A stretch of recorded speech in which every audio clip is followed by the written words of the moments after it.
Dear Jeb, I hope you are doing well. I am aware that 90% of this episode is purely speculation, but I've seen two major YouTubers toss around the idea of a sky dimension in 1.12, and the idea is becoming more and more popular in the community. This suggestion, which I'll reference later, has 250 points, with a 95% approval rating, which is high for the website in question. Jeb, if you are really considering a sky dimension, please listen to what I must say. If you are not considering this, then just consider this a video directed more towards the people who are making these suggestions. Adding a sky dimension is an unfavorable idea. It's not a bad idea in theory, but in practice the concept will fall flat. Look at the Nether. Look at the End. Those are two dimensions we already have that are both barren in their own ways. Chances are the sky dimension will be like that too. One biome, a new mob or two, and a couple new blocks. Why add an entirely new dimension when the dimensions we currently have are so in need of content? So much work needs to be done to them. The Nether currently has one biome, one structure, and outside of that structure, only 3 unique mobs spawn. One of which is uncommon, one is quite rare, and one is neutral. The End currently has one biome, and 2 structures if you count the End ship. Outside of that structure, only 1 unique mob spawns, and that mob is neutral. I challenge you to think of something unique to the sky dimension that cannot be simply added to the End. Floating islands? Well, that should be a biome in the End. A new boss? They can go on the outer islands of the End.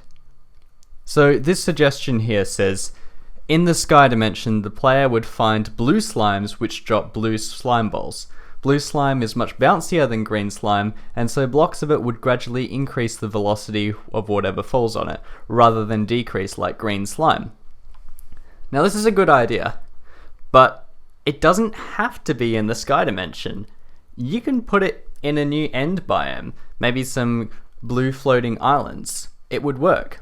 Alright, and then they go on to say, the player might encounter beetles, large armored insects that fly around like ghasts, spit poisonous projectiles, can land to attack the player up close, and bring relevance back to the Bane of Arthropods enchantment.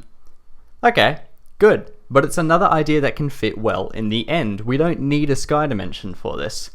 Let's read on. Similar to Nether fortresses, the player has a chance of finding sky citadels which are their own labyrinth to navigate, containing inverted ice blazes, and loot with varying attributes, thus finally implementing the feature into default survival mode. So this also sounds like a good idea for the End. After all, finding the same structure over and over gets repetitive.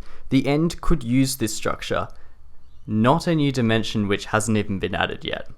So now let's take a look at the Aether Mod and see how we can incorporate their ideas into the End dimension.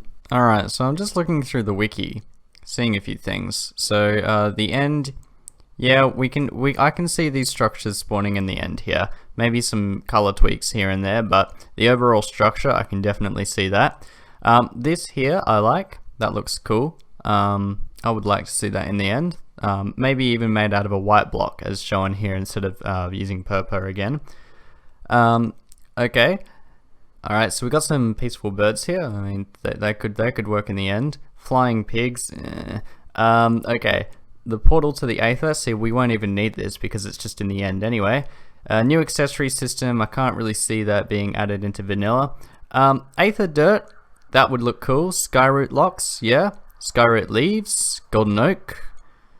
New saplings, yeah, that's cool. Blue air clouds, what are they? Slightly rare and bounce mobs when coming into contact. So pretty much a slime block. Moving on. Alright, so gravitite ore will float up into the air. So that can be cool. I can see all of this being in the End here. We don't need a sky dimension. This works fine. In conclusion, we do not need a sky dimension. And there are many benefits to not including one. 1. No need to come up with a new way to enter the dimension itself. Number 2. adds more content to the end and reduces how void and boring that dimension is. 3. It still gives us the use of infinite flight, which is why this topic actually keeps coming up in the first place. And number 4, it works better in a design sense. Remember how I talked about design elegance?